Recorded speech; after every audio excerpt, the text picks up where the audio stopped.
बिस्मिल्लाहिर्रहमानिर्रहीम। बीफ पसंदे आ गए जी। बीफ के पार्चे माशाल्लाह पसंदे आप बनाए। ईद आ रही है और गोश्त लवर जो है तो गोश्त मज़े का बना हुआ है तो तभी मज़ा आता है, और मज़े का और बनाने का तरीका भी हो अच्छा और आसान तरीका हो और टेस्टी मज़ेदार हो तो फिर गोश्त खाने का मज़ा है। तो ये देखें जी, हमने बीफ पसंदे बनाए हैं, बीफ पार्चे माशाल्लाह, और बहुत ही टेस्टी, बहुत ही लजीज और मज़ेदार गले हुए। और आप भी इस तरह से बनाएं और नान के साथ ये जो है ना बहुत मज़ा करते हैं। आप नान के साथ खाएं और बहुत ही टेस्टी और बहुत ही लाजवाब। प्यारी बहनों और भाइयों, आज हम आपको बताएंगे कि बीफ पसंदे किस तरीके से बनाए जाते हैं। तरीके तो बहुत है माशाल्लाह। आप कई बीच में मुझसे ज़्यादा अच्छा कुकिंग जानते हैं, लेकिन कई छोटी मेरे बच्चे, बहनें और भाई छोटे जो है तो बच्चे बच्चियाँ जिनको नहीं मालूम, तो वो इस वीडियो को देखें और इसको जो है इम्प्रूव करें और सीखें कि कैसे बीफ पसंदे बनाए जाते हैं। अभी ईद आ रही है तकरीबन महीने बाद, तो फिर आप ऐसे बनाएं और इन्जॉय करें। तो बहुत ही टेस्टी है जी, बहुत ही लजीज है और बहुत जल्दी बन जाते हैं। कोई मुश्किल नहीं है और कोई ज़्यादा इसमें लंबा चौड़ा नहीं है। तो चलिए जी, बनाना शुरू करते हैं। अल्लाह पाक आप सबको अपनी हिफ्ज़ व अमान में रखे। तो अल्लाह का नाम लेकर शुरू करते हैं। 1 किलो हमने बीफ के पसंदे लिए हैं। बीफ के पसंदे दरअसल ये स्लाइस होते हैं, पतले पतले स्लाइस, पार्चे काटा हुआ होता है तो उसको पसंदा कहते हैं। होता ये मतलब कि गोश्त ये बीफ का, लेकिन ये पतले जो है ना तो ज़्यादा इनको थोड़ा मैरिनेट किया जाता है और इसलिए इनको पसंदे कहा जाता है। तो ये हमने 1 किलो के पसंदे बनाए थे जी, पार्चे लिए हुए, और उसमें हमने 2 टेबल स्पून डाल दिया है जिंजर गार्लिक पेस्ट, और तकरीबन हमने 4 टेबल स्पून डाल देने हैं भरकर दही के। ये तकरीबन 100 ग्राम बन जाता है। तो आप इसमें इस तरीके से बस डाल दें। और नमक हमने 1.5 डाला है इसमें टीस्पून। आप अपने हिसाब से डाल लें, क्योंकि 1 किलो का ये तकरीबन पसंदे बनेंगे, इसका सालन बनेगा पसंदे का। और क्रश चिली हमने डाल दी है 1 टीस्पून। 1 टीस्पून भरकर हमने लाल मिर्ची डाल दी है, और हल्दी हमने डाल दी है 1 टीस्पून, और ज़ीरा पाउडर भी हमने भरकर 1 टीस्पून डाल दिया है। अच्छा, ये जायफल जायवत्री का आपने आधा चम्मच डालना है पाउडर, जो है ना जायफल और जायवत्री पिसी हुई जो है, तो वो आपने आधी चम्मच। और काली मिर्ची का पाउडर ये भी आपने आधी चम्मच डालना है। और गरम मसाला 1 चम्मच भरकर हमने डाल देनी है। बस इसमें ये मसाले काफ़ी हैं, इसमें अभी हमने और कुछ भी नहीं डालना है। और अच्छी तरीके से हमने इसको मिक्स कर देना है, ठीक तरीके से मिक्स करके। और ज़्यादा लंबा चौड़ा रखने की ज़रूरत नहीं है, बस हमने उसको क्लिंग फिल्म लगा ली। और जितना हम अपना प्याज वगैरह काट के ये तड़का बनाएंगे तकरीबन आधा पौना घंटा, तो वो काफ़ी है।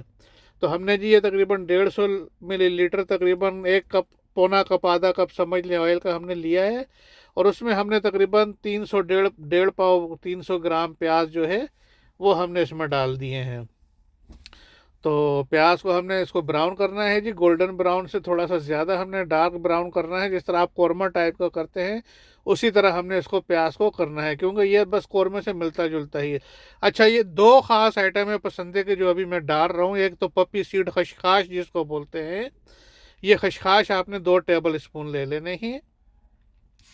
और 2 टेबल स्पून आपने सीसम सीड, तिल, जो तिल के लड्डू होते हैं ना, बहुत मज़े के, बहुत बढ़िया खाते हैं सब, तो वो वाला तिल आपने 2 टेबल स्पून ले लेने हैं।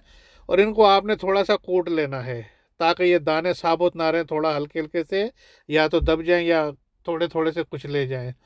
तो बस जी आप इनको कर लें थोड़ा, और इस तरीके से प्लेट में निकाल लें। पसंदे में और गोश्त के सालन में या कौरमे में यही डिफरेंस है कि ये दो चीज़ें जो है ना, ये पसंदे के आइटम है। तो ये आप डालेंगे तो गोश्त में तो वो पसंदे बन जाएंगे। तो पसंदे की बस बोटी का शेप भी स्लाइस होते हैं, तो बस यही डिफरेंस है। अच्छा जी, हमारा प्याज देखें माशाल्लाह ब्राउन हो गया है, गोल्डन ब्राउन से बस थोड़ा सा ज़्यादा। तो अच्छा, 2 चम्मच हमने टेबल स्पून उसको गोश्त को लगाया है, और 2 table spoon ginger garlic paste हम इसमें ओनियन में डालेंगे, फ्राई करेंगे, क्योंकि इसमें गोश्त की भी स्मेल हमने मारनी थी और थोड़ा सा हमने मसाले में भी टेस्ट देना है। तो ये हमने सीसम सीड और पपी सीड जो हमने थोड़े थोड़े कूट के रखे हुए थे वो भी हमने डाल दिए हैं इसमें। तो इनको हमने हल्का सा भून लेना है। अच्छा, टमाटर भी हमने तकरीबन 3 दाने लिए थे, तकरीबन 300 ग्राम हो गए हैं ये। और हरी मिर्चें साबुत हमने 10-12 दाने वो इसमें डालने हैं। तो इसमें बस यही मसाला हो गया है, हरा मसाला। अभी इसको हमने थोड़ा सा भुनाई करनी है ताकि टमाटर गल जाएं। और फिर हमने ये जो मैरिनेट करके रखा हुआ था गोश्त, ये तकरीबन आधा पौना घंटा हो गया पड़ा हुआ था, तो ये हमने उस मसाले में डाल देना है। तो प्यारी बहनों और भाइयों, तब तक आप मेरे चैनल को लाइक और सब्सक्राइब करें और शेयर करना ना भूलें। और बड़ी मेहरबानी, आपके तावन की ज़रूरत है। माशाल्लाह, अल्लाह पाक आपको खुश रखे और बच्चों की खुशियां दिखाए और किसी का मोहताज ना करे। सबसे बड़ी बात है, अल्लाह पाक सेहत वाली ज़िंदगी दे और आप ऐसी अच्छी अच्छी अल्लाह की नेमतें से लुत्फ़अंदोज़ हों, अच्छे अच्छे खाने बनाएं और दूसरों को भी खिलाएं और सबकी दुआएं लें। तो ये जी हमारा देखें, टमाटर भी गल चुका है और मसाला तैयार है। और बस ये भी सारा मेरीनेट जो है, पसंदे गोश्त के पार्चे जो हैं, सब हम इसमें डाल देंगे। अभी हमने 3-4 मिनट इसको इस मसाले में भुनाई करनी है। इसकी तकरीबन 3 से 4 मिनट हमने इनको इस तरीके से भूनना है, ऐसे जो है, ये देखें माशाल्लाह, ताकि जो मसाला और सारा चीज़ है, गोश्त की जो बोटियां हैं, उनको अच्छी तरीके से, ये प्याज का भी और टमाटर अदरक लहसुन का जो है, ये भी सारा इसमें टेस्ट आ जाए। तो बहुत ही टेस्टी बनता है जी, बहुत ईजी। और ये हमारे को 3-4 मिनट हो चुके हैं इसको भुनाई करते हुए। और ये माशाल्लाह देखे सब कुछ गल चुका है, सब जो है तो हो चुका है सेट। अच्छा, अभी हमने इसमें जो है पानी डालना है। पानी हम इसमें 2 गिलास डालेंगे, ज़्यादा पानी हमने नहीं डालना है, क्योंकि ये गोश्त है और ये गलने में थोड़ा टाइम लेगा तकरीबन। और बीफ का गोश्त है तो बीफ का गोश्त थोड़ा जो है ये टाइम लेता है। बछड़ी का गोश्त हो अगर तो फिर वो जल्दी गल जाता है, लेकिन बीफ जो है ये थोड़ा टाइम लेता है। तो 2 गिलास हमने पानी डाल दिया ही। जो जब ये उबलना शुरू हो जाए तो हमने इसको बंद कर देना है। और जब प्रेशर बन जाए, सीटी चल जाए, तो हमने इसको सिर्फ 15 मिनट जो है सीटी चलानी है। 15 मिनट के बाद हमने चूल्हा बंद कर देना है। उसके बाद हम इसको प्रेशर ख़त्म हो तो खोल लेंगे। तो ये जी हमारा माशाल्लाह जो है 15 मिनट हो चुके हैं और इसका प्रेशर भी ख़त्म हो चुका है। तो चलिए अभी हम इसको जो है खोलते हैं और खोल कर देखते हैं कि इसकी क्या पोजीशन है। माशाल्लाह जी माशाल्लाह, सुभान अल्लाह, तबारक अल्लाह, हय्यकुमुल्लाह, जज़ाकल्लाह। ये देखें जी माशाल्लाह, क्या बेहतरीन जो है कलर आया है ऊपर गोश्त के, घी का, ऑयल का भी। और बोटियाँ भी माशाल्लाह बिल्कुल गल चुकी हैं। और इसको ज़्यादा चम्मच नहीं मारना है आपने, बस हल्का सा हिला लें और प्लेट में निकाल लें आप। माशाल्लाह देखें, एकदम सब खड़ी खड़ी बोटियाँ आपकी रहेंगी और बिल्कुल गली हुई और मलाई की तरह। तो चले जी, अल्लाह पाक आपको भी जो है तो ऐसे अच्छे अच्छे खाने नसीब करे और आप अपने बच्चों को बनाकर खिलाएं और जो है तो तारीफ़ें उनसे लें।